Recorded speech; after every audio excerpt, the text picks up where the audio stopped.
Hello everybody, welcome to the Saturday meditation class.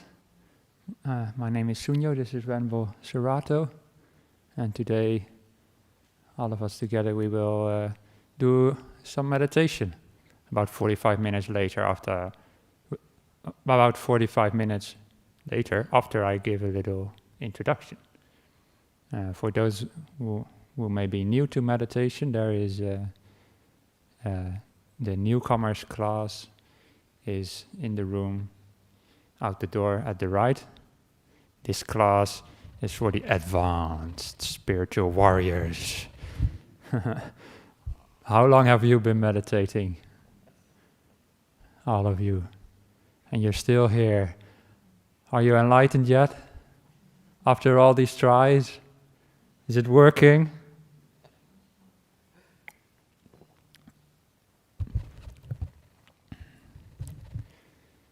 Have you seen the truth yet? Have you gone really deep in your meditation? Or how we have these beginners classes and the advanced classes, but you may often find you sit down and you're like, maybe I should move back next door to the beginners classes, right? Because your mind is like that. And one of the reasons why our mind doesn't get peaceful is because we think we have to solve all the problems in our mind. We think all these things that are happening in our mind we have to get rid of. The thoughts, those annoying thoughts, they are a problem. We need to remove them. Or the sleepiness that is just a hindrance, a problem that I don't need right now. I don't want this sleepiness. I want to be alert and bright and not like this. Stupid mind, why are you always sleepy? Or why are you always restless? Or why can't you just focus on the breath? I should try harder to focus on the breath. I'm exaggerating a bit, but you probably can recognize the attitude that I'm talking about. We try so hard in meditation because often you approach it with a wrong attitude, because in life, often when we're given a problem, we straight away start trying to fix it. When you have leaky gutters, like we sometimes have in a monastery, what do? We send a monk to go and fix it straight away. So we have that same attitude to our minds. We have a problem, we want to fix it straight away. When I was still a student back in the Netherlands, and I was doing my master's thesis, and my assistant, my thesis advisor, assistant professor, he gave me such a good advice at one point. I got to him with all my notes on the problem that I was trying to solve. He gave me a certain problem to solve, and I had all these solutions ready. So I laid them down on the table. This was about maybe 1 week into into my thesis research, which is supposed to last for a year or so. So I had all these solutions already after a week, and I laid them down on the table. And my professor looked at me, and he sort of shoved the notes aside and said, "Simon," that was my lay name, "when I give students a problem, they always start looking for a solution straight away. But what I want you to do is to just understand the problem. And then the solution will be obvious straight away." This is another way of looking at the engineering problem I had to do, but it's also a way of looking at your meditation. Instead of being restless and straight away trying to find ways to remove it, we can also just look at the restlessness and just see what it is like. What is it like to be restless? Or what is it like to be sleepy? What is it like to be annoyed or in doubt, or whatever hindrances your mind might throw up. Instead of trying to straight away get rid of those things and find that place of peace that maybe you once had before and you know you can attain it, but how do you get it? You try to remove the problems, but instead of doing that, stay with the problems for a while. You stay with the restlessness and just be with it. Like I was with my thesis research. From there on, I just looked at the problem for a long time, and then the solutions started coming up automatically. You didn't really need to go looking for a solution. Because in meditation, a problem is if you go looking for something and you want to get rid of where you are now, then you create a lot of problems, because first of all, you will be getting ill will towards where you are now. You get ill will, annoyance and irritation with your restlessness or with your sleepiness or whatever mind state you have that you might not like. And then you just create more problems. You start with restlessness, and now you have restlessness and ill will. And then you get ill will because now you have ill will, and then you have double ill will. And it goes on and on sometimes like that. So instead of doing that, just stay with the restlessness. And you'll find if you just stay with the restlessness, that's almost an oxymoron. If you just stay happy, be happy and stay with the restlessness, how can that be? Because then the restlessness will disappear, right? Because you are just happy to stay with it. You see what I'm saying? That you can't be happy to be restless where you are. You see? Because you counter the restlessness by contentment, by just being with it and just looking at it and not trying to push it away. And in this way, we learn from our so-called problems, actually. We should not even label them problems. The Buddha called these things hindrances. Even then we might think, hindrances sounds like something negative we have to get rid of. But in a way, the hindrances are the path to enlightenment.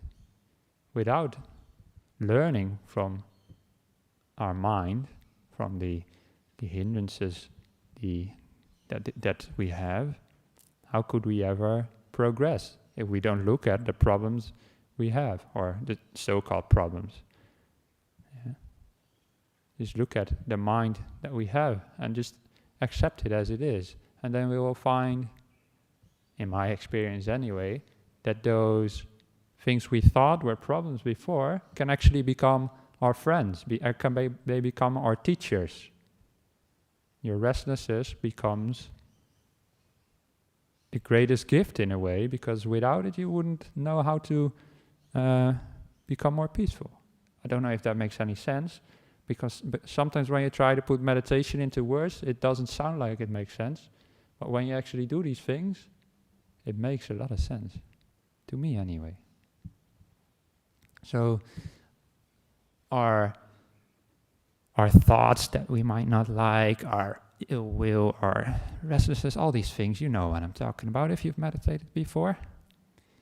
Instead of looking at them as things almost like enemies, we look at them as our friends, our teachers. Yeah? Then we can benefit from that a lot, instead of looking at them as problems. I used to play the drums as a young man, and I really was a big fan of music.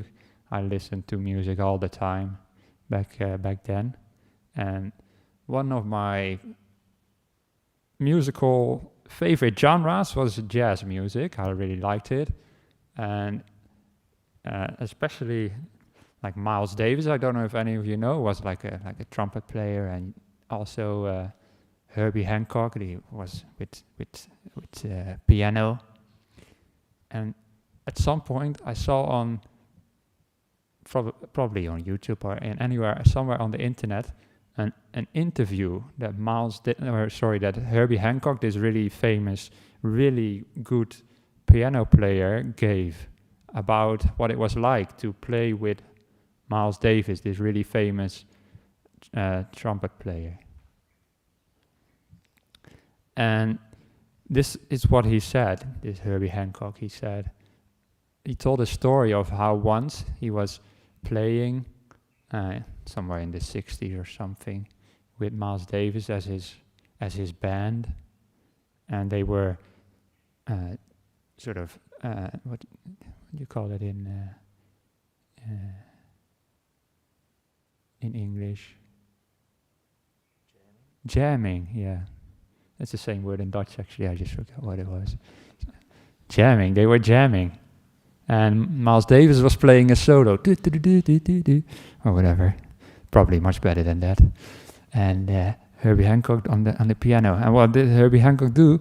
In the middle of the solo, he played the wrong chord. Totally out of place. Totally out of key. And Herbie Hancock literally went like this. Oh no, what did I do? I messed it all up, the song. But Miles Davis was such a genius. He just changed his notes so that the chord fit in perfectly, that Herbie Hancock thought was wrong before. And Miles Davis made it sound right. So what Herbie Hancock thought was a problem, for Miles Davis was actually an opportunity to take the song in another direction. And then Herbie Hancock said, I reflected on that a lot, because I've used that as a metaphor for my life. Because in life, sometimes you think there's things happening to you that you don't like, but you can take them as an opportunity to go in another direction and to basically change the song of your life in a way. And it's the same in meditation.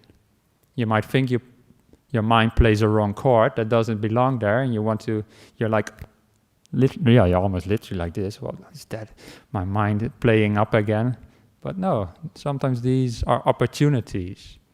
Yeah, when your mind does weird things or it starts all these hindrances, there you can learn from them and see them not as wrong or a mistake or something bad you did, or you shouldn't be the meditator like this. No, instead you are like Miles Davis, and you are like, oh yeah, okay, this is something I can take in this other direction.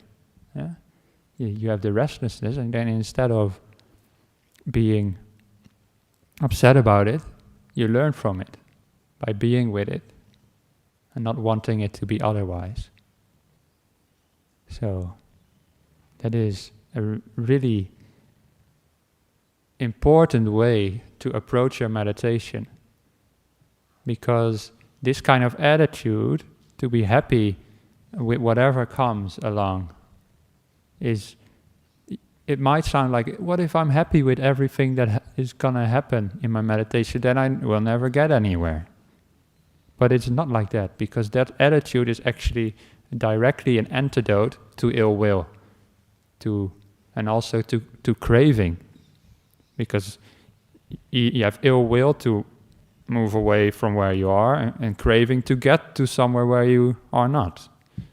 But if you are happy with whatever's happening, those two major hindrances are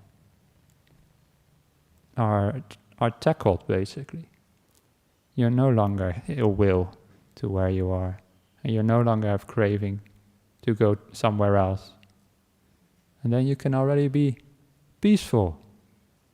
Doesn't matter if you're focusing on the breath or not, if you are really comfortable or not, you're happy. I mean, bodily comfortable. You're just happy to be where you are. And that is really the springboard for the rest of the meditation. The Buddha always talked about meditation starting really with happiness. That's where it really takes off. If you're not happy, then meditation won't work. Because we have to be happy before we can be peaceful. If we are not happy first, we cannot find peace. So, those are some reflections for today's meditation. And now I'm supposed to give a guided meditation. But there's one problem I always have with guided meditations, is that everybody is very individual. Our minds are always different every day, and also from person to person. So I will, and I can't possibly teach in a way that is directly perfect for you today. And when I do a guided meditation, I cannot guide everybody perfectly, of course, because from day to day you might need different approaches, is basically what I'm saying. So, if I'm going to give this guided meditation, you can listen to my words if they are helpful. If you feel they are not, then you can do your own little method that you find helpful, and just do your own meditation. All right. Does that make some sense? Maybe any quick questions before we begin? Yeah, very quick one. No? Oh, you just do. She does good. I thought it was a hands up, but yeah. Reason I ask any questions, because sometimes maybe you have a question and then you are in doubt throughout the whole meditation.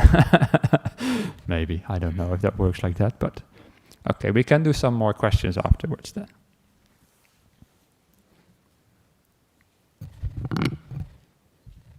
So,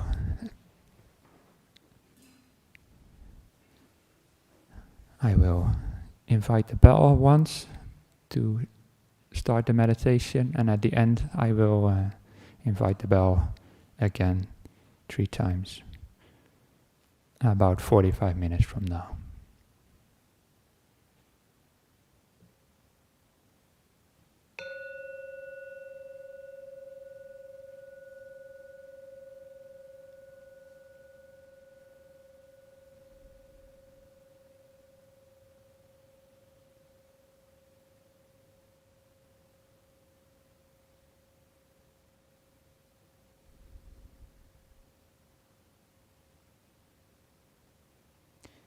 Okay.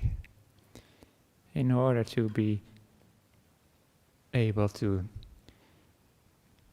sit for about 45 minutes, we need to always make sure that our body is reasonably comfortable, that we can find a posture that works just right for us. So at the beginning of the meditation, just adjust your cushions, your clothing, anything you need to do to find the right posture for your meditation.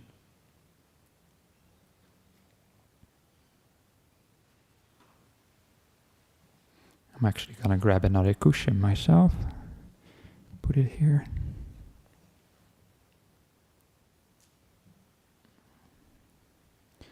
Don't underestimate the importance of the beginning of the meditation to get nice and comfortable as much as you can.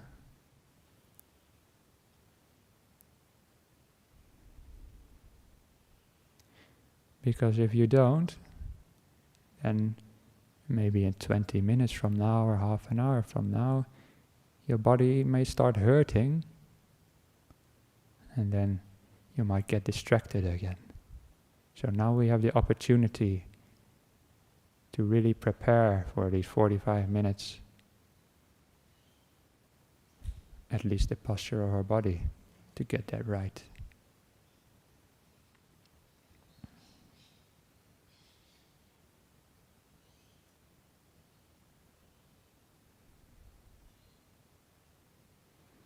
And once you have roughly aligned your body in a comfortable posture, then really bring awareness to your body, and try if you can also make comfortable the smaller aches and pains you might have in your body, the smaller discomforts.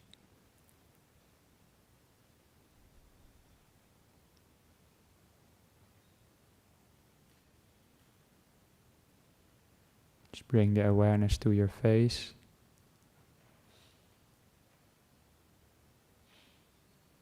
And let all the muscles in the face relax.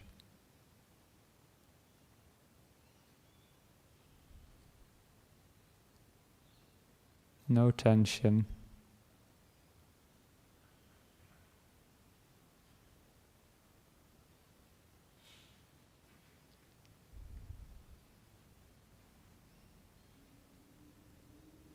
Just relaxation.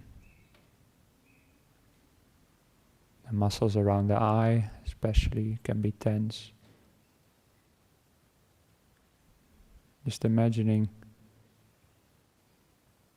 relaxing your whole eye socket.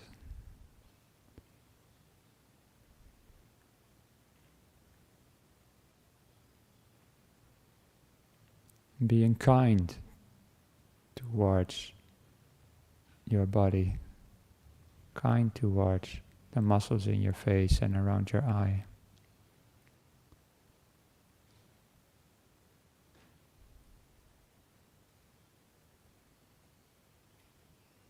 Even in this stage of the meditation, if there are aches and pains, don't approach them with the solutions finding mindset to get rid of the problem straight away.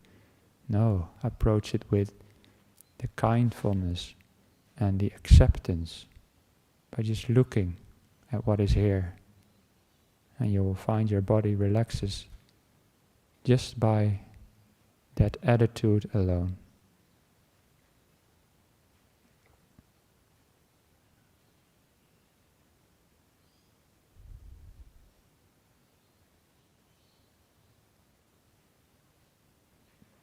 So bring your awareness to the muscles in your neck and shoulders as well.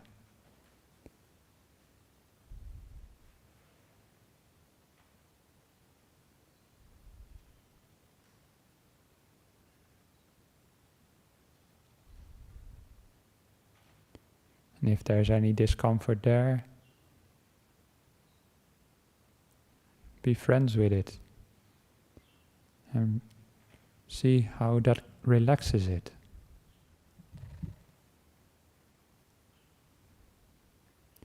No need for tension in the shoulders and neck.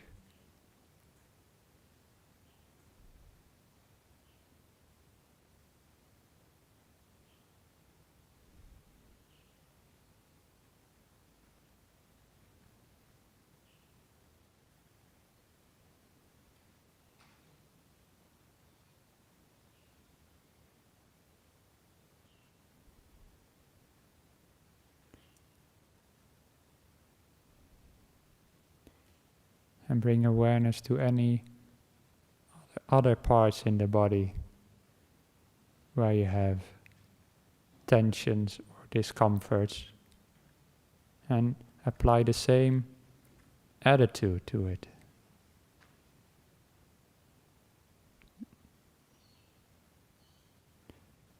Being gentle to it.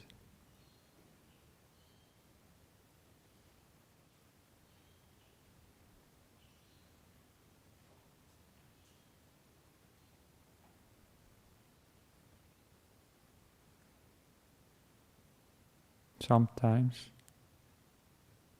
if you have that attitude, the discomfort doesn't get less. But that's also okay. Then we just make peace with what is here. We're just happy with the discomfort. Because then at least it's only our body that is uncomfortable, and not our minds. We don't create ill will towards our body.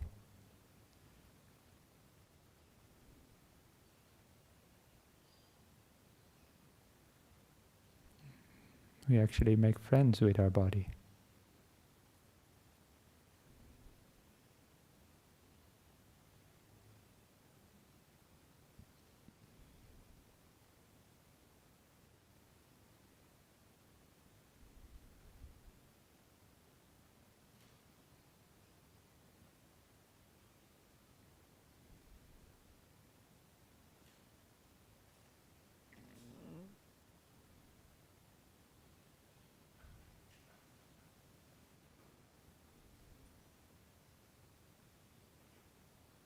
and just see how much further you can relax the body.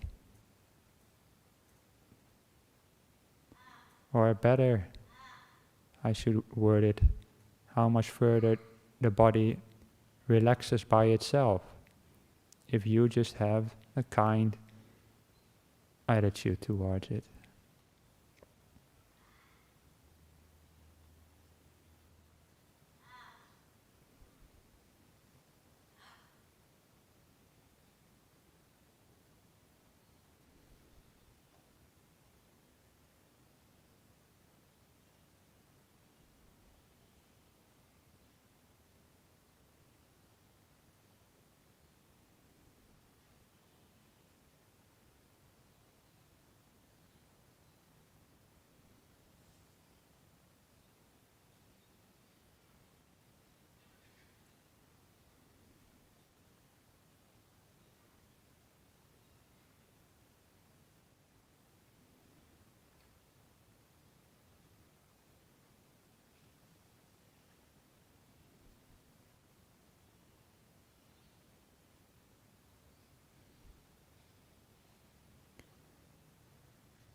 And maybe, or even probably, despite my instructions to be kind to the body, your mind might be sort of annoyed with the discomforts in the body. Then remember the chord that Herbie Hancock played. You think it's wrong to have ill will. But maybe don't have that attitude. Don't see it as a problem. Because then you just create ill will towards ill will. It's okay that you can't perfectly follow meditation instructions. Even I myself don't always do that.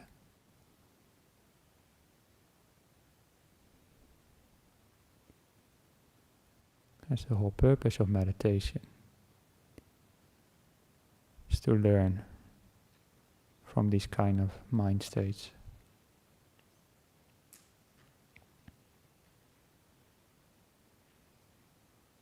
As I said before, the obstacles are the path.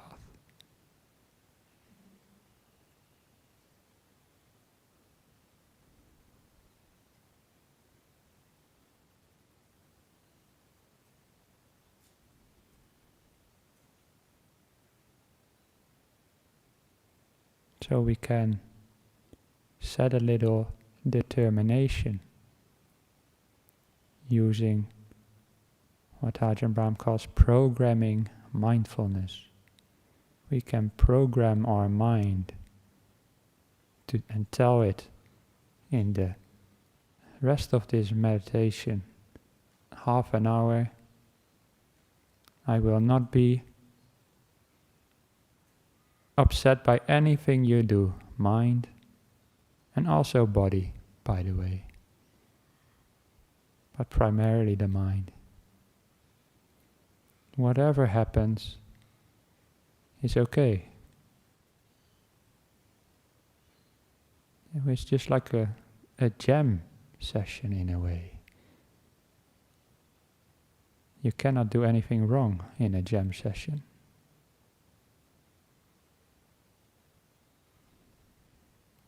So just in your own words or feelings, really imprint it upon yourself that you will not be annoyed. You will be accepting of whatever the mind does.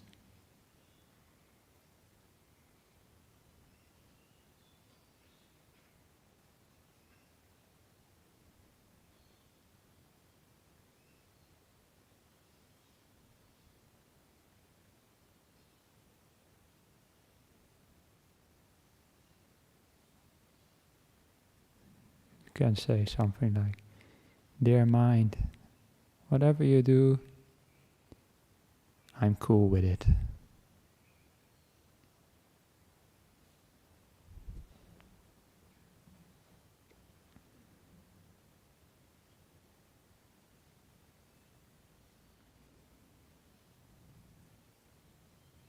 You might even already know what your usual so-called problems are.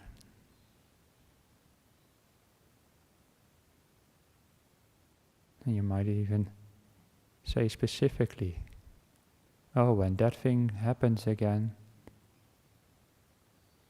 I will not mind.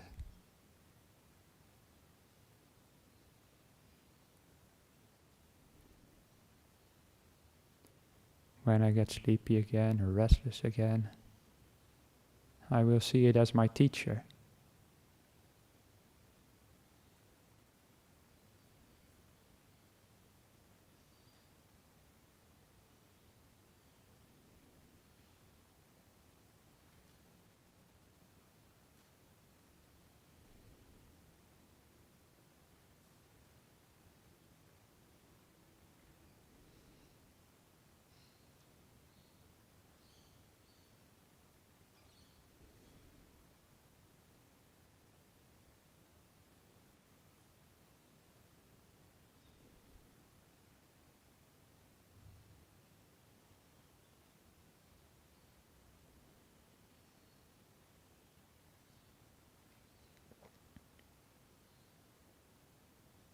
Just really create this sense of friendship with your own mind and your own body as well. There's no need to wage a war inside your head. There's already enough war outside.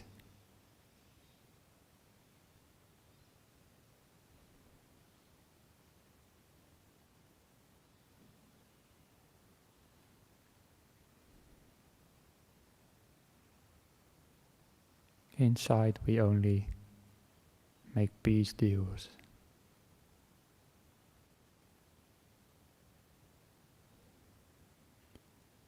And we only get along.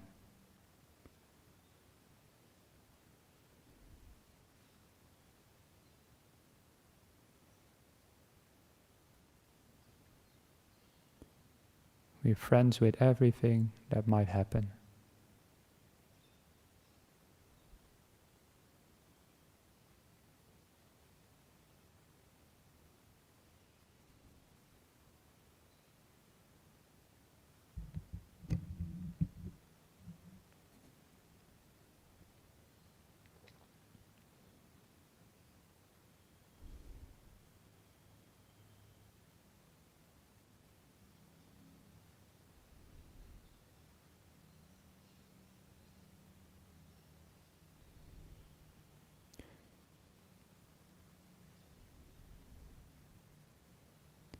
If you tell an enemy to do something for you, they will never do it, because they don't want to help you out.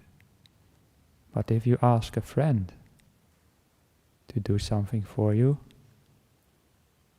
they will most of the time be happy to do it for you. It's the same with the mind. If you make enemy with your mind and you ask it to be in the present moment, for example, then it won't do it.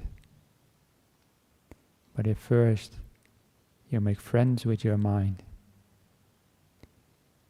then you ask of the mind to be in the present moment, it's much more likely that it will listen. So now we have some friendship with the mind. Now is a good time to suggest the mind, not demand. Just suggest to the mind to just dwell here in this place and time that we share together here.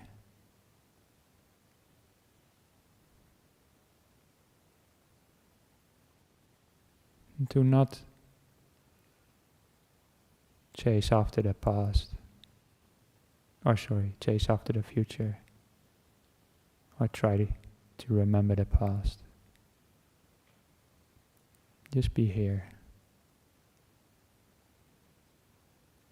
and let things come to you.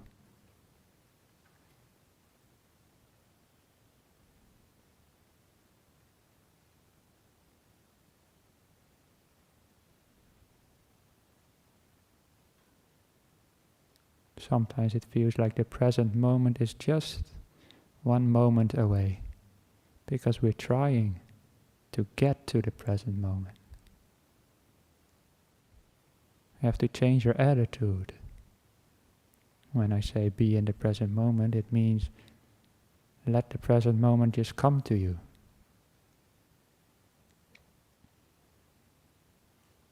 Because it's already here. You don't need to chase after it. You just need to accept it. Be friends with it as well.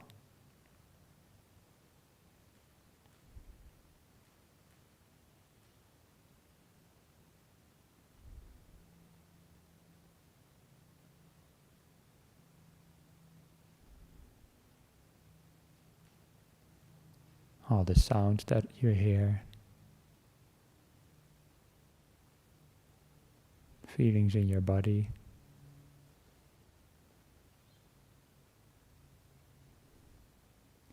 anything going on in the mind.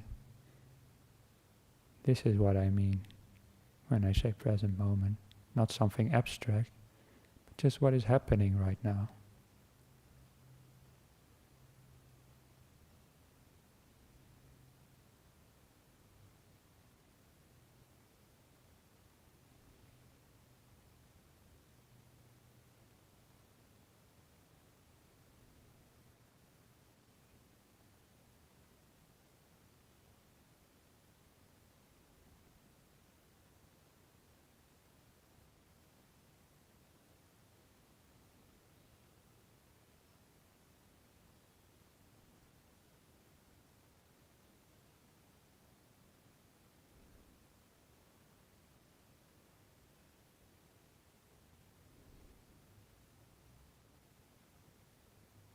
So just dwell with whatever is, with the attitude of, this is good enough.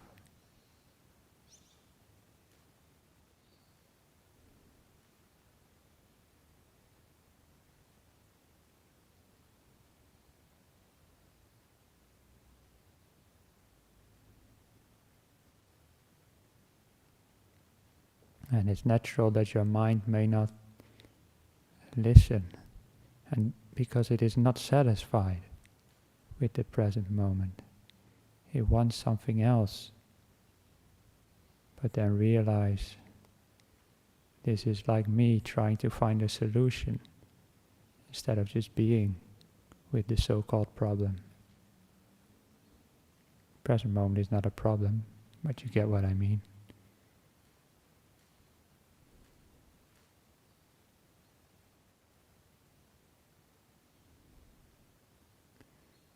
Because the trying to be more peaceful, the trying to get rid of this or that, that is the thing that stops the peace from naturally happening.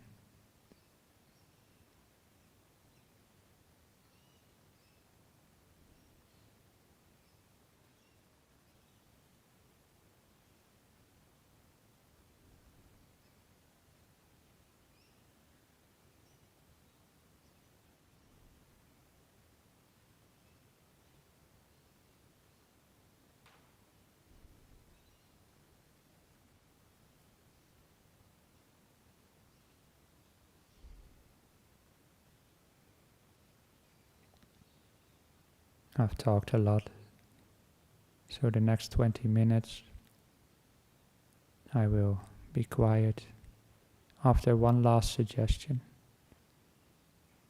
Once you find peace in the here and now, you can, if you want, suggest to your mind in the same friendly way to maybe focus on one of your favorite meditation objects like the breath or love and kindness or the feeling of generosity that I spoke about yesterday.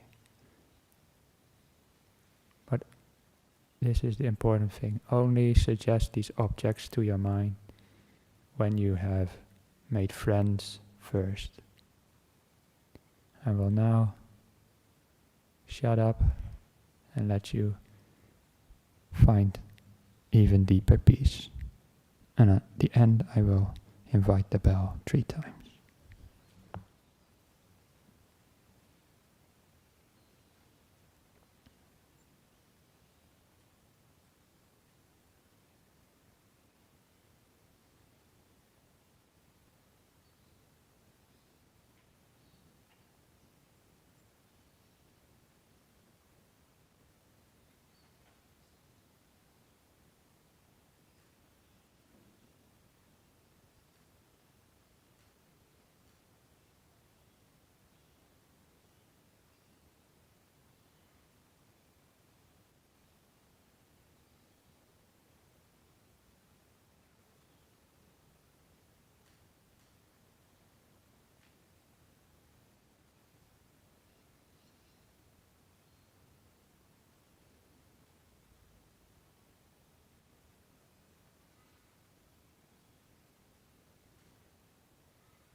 Yay!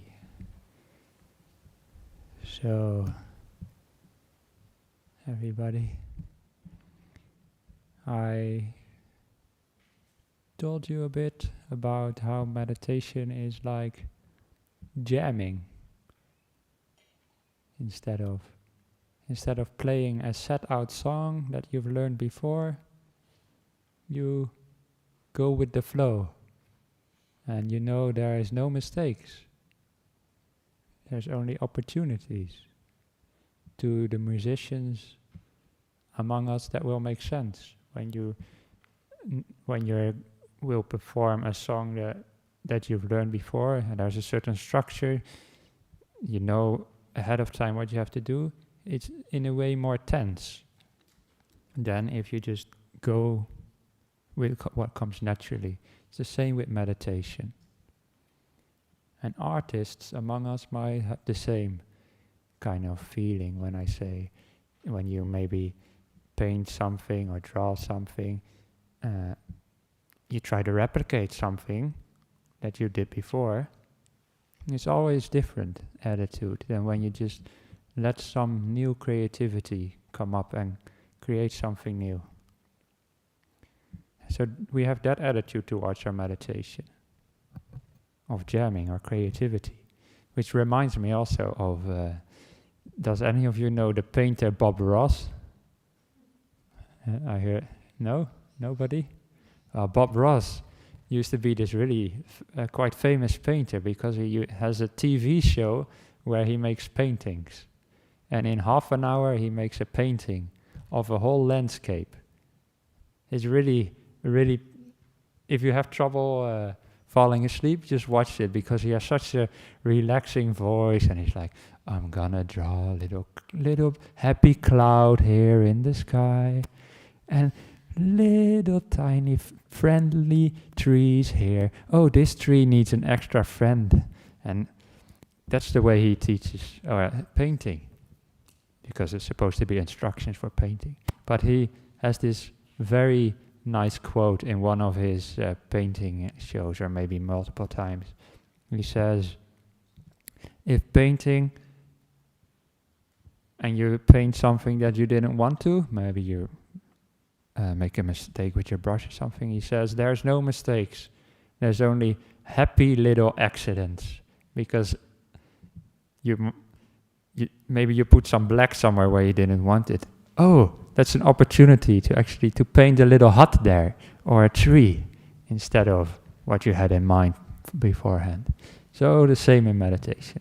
We don't make mistakes. We only make happy little accidents that we can turn into something beautiful. So I hope these reflections will be helpful to you.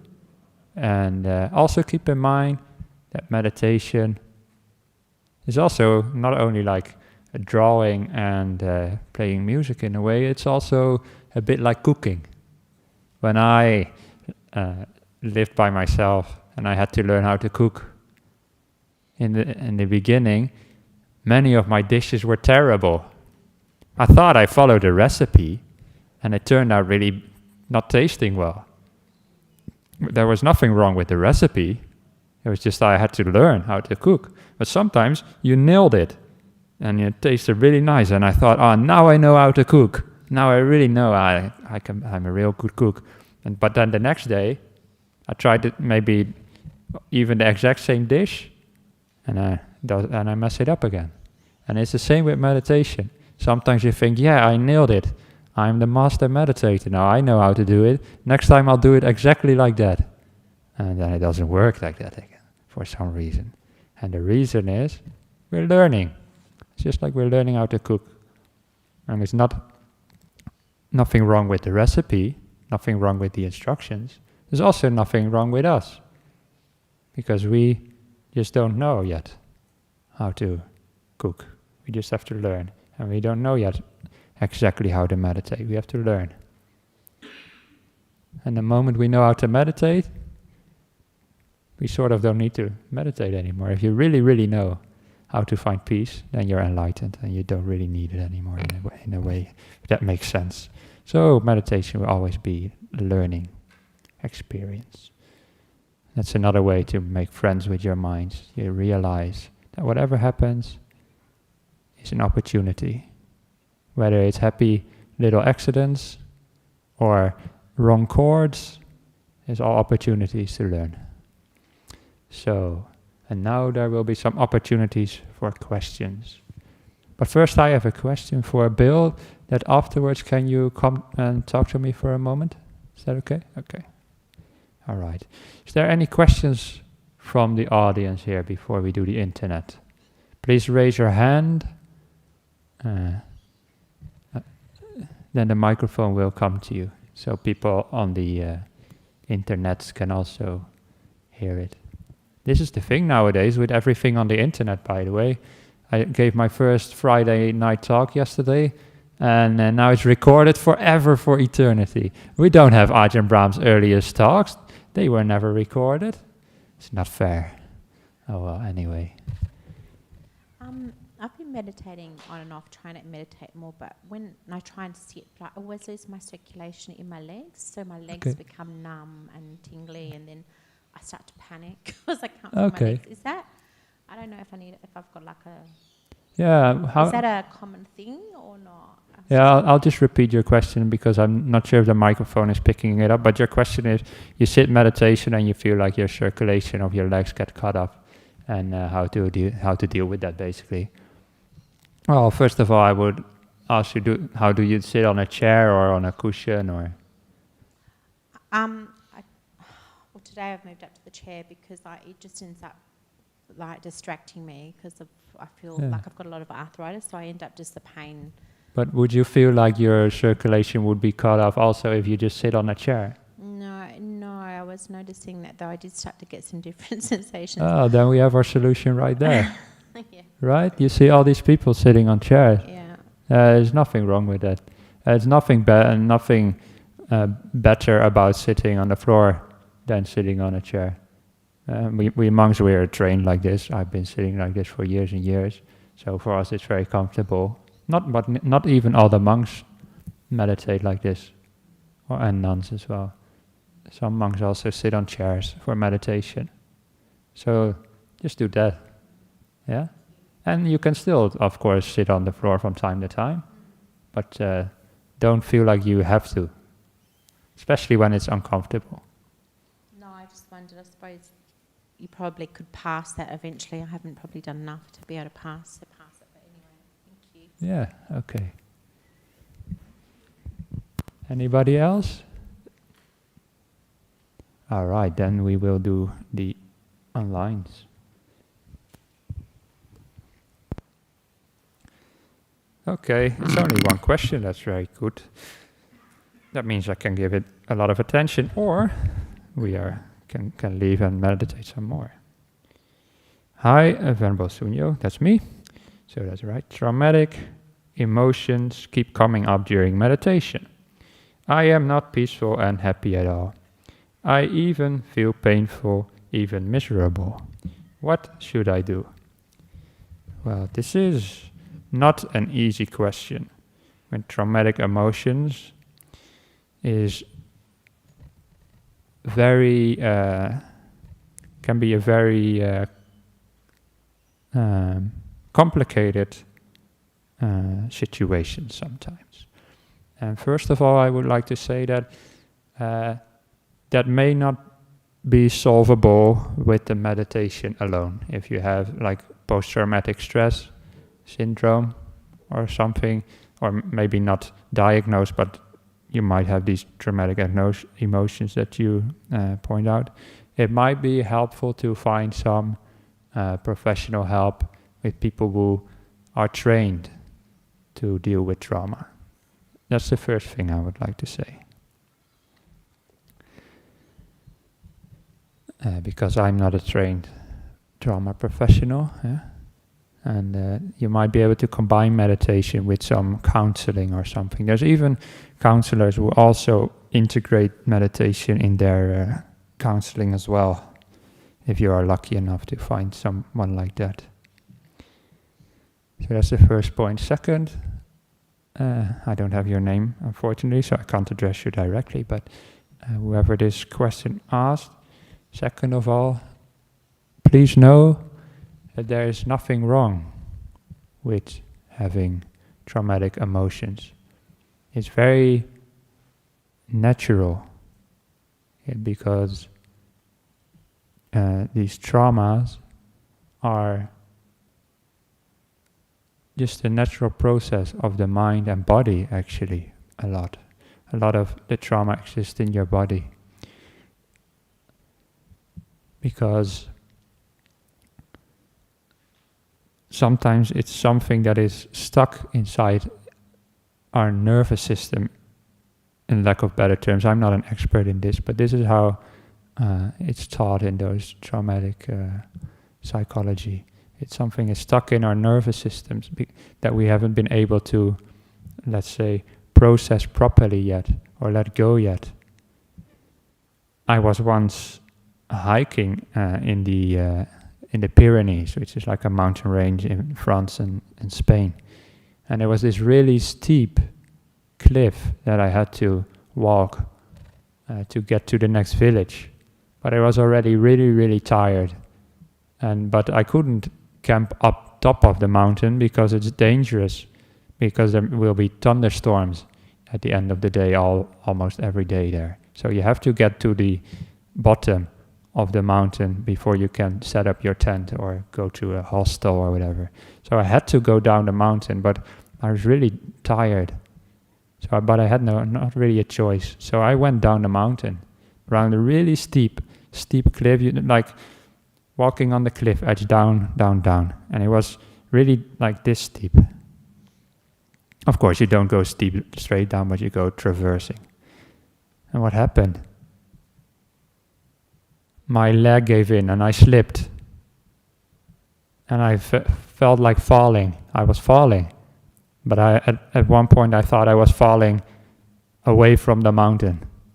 And I thought I was going to die. And all this fear and emotion come rushing in. And really, the freeze response, they call it. But luckily, I fell actually the other way. I fell towards the mountain. And I didn't fall off the cliff. And I'm telling you this because this was could have been a traumatic experience, because your body creates this response of all this adrenaline and this nervous response inside of you, what they call the fear response. But luckily, I was with my father, and my father was very accepting of me always, and I felt like I was with a friend. So I didn't keep the fear inside of me, and I really took another few steps, and then really my body started shaking and crying. And I learned from psychology classes, a course that I did on this specific topic, that is like processing the traumatic experience, and then it won't, by processing in that way, it won't come up again in the future. Even animals do this when they are startled for some reason, and they go into this freeze response. Then often afterwards they sort of start shaking to get all the adrenaline out of the body. This may not make sense to many of you, but this is how I learned it. And if we don't process these emotions, they can keep stuck inside. But it is natural that they keep stuck inside. That is my point. It's just a natural process. So don't feel like there's anything wrong with you for having these emotions. And yes, they will come up during meditation, because they are inside of you, and it will be more difficult to find peace and happiness. This is very much true. Then you will have to go really gently in your meditation. Don't, if it feels too challenging, make it always easier in a way. Make it so that at least you can find some kind of ease in a way. Maybe you have to make your meditation shorter, for example. You might maybe just only start with 5 minutes every day for a couple of months or something. That sounds really, maybe you're like, oh, that's really little, but just try that. Can you be sort of happy and content just for 5 minutes? And then try maybe 10 minutes later. And build up slowly. Be very gentle with yourself. That's one thing you can do. And another way to make meditation a little bit less challenging is maybe meditate, for example, with your eyes open somewhere. Just somewhere where you feel safe, where you are not that easily triggered. Maybe somewhere in your house where you are always comfortable. And just meditate with your eyes open, because when we close our eyes, we go more into our internal world sometimes, and that alone can sometimes be enough to trigger these emotions. But sometimes just having our eyes open gets us a bit more outside of our body and mind. And there is nothing wrong with meditating with your eyes open. You can even just look at the trees as a meditation. I did that during my range retreat myself. So this is not a silly meditation.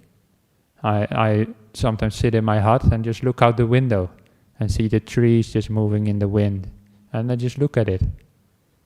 And it's just another meditation object. And it can be very, very peaceful actually, just to look at the trees. You see the nature outside. You have nothing to fear from those trees. And you can I'm looking at, just like right now, there's a tree outside, and it's just blowing in the wind. There's something peaceful about that, something natural. So that is another thing you can do. And actually the reason that I told you before that I did a course on this, meditation, to teach meditation in a way that trauma sensitive, they call it. Because this question comes up all the time. Dear person who asked this, I've not been teaching meditation that long, I'm still quite a junior monk, but this question has come up so many times already, more than any other question. And that's also that I want you to know that this is very common. And but people do find ways to deal with it, and people do find that meditation can help overcoming these kind of emotions. But also, as I said at the beginning, meditation alone may not do it. So that is a little bit of advice. It won't answer all your questions. If you type in my name on the YouTube, Sunyo, S-U-N-Y-O, and then trauma, and then search, then you will find a more specific talk about this as well. And that may be helpful. I hope that helps. As I said, I'm not an expert at all in this. And it's a difficult topic, but it needs to be addressed because it's very prevalent these days. Has always been as well, but I hope that helps a little bit. And I hope you be able to find some more happiness. All right. That's a great question. I love it. Yes. Thanks for that question. And thank you everybody here for coming and listening. And I hope to see you again another day. So let's now pay respects to the Buddha, Dhamma, and Sangha. Then you can go your own ways.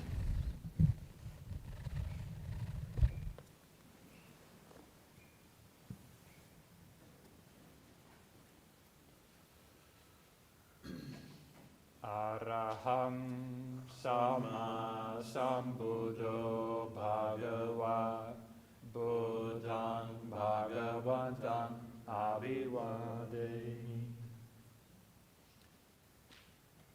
Vakato Bhagavata Dhammo Dhammam Namasami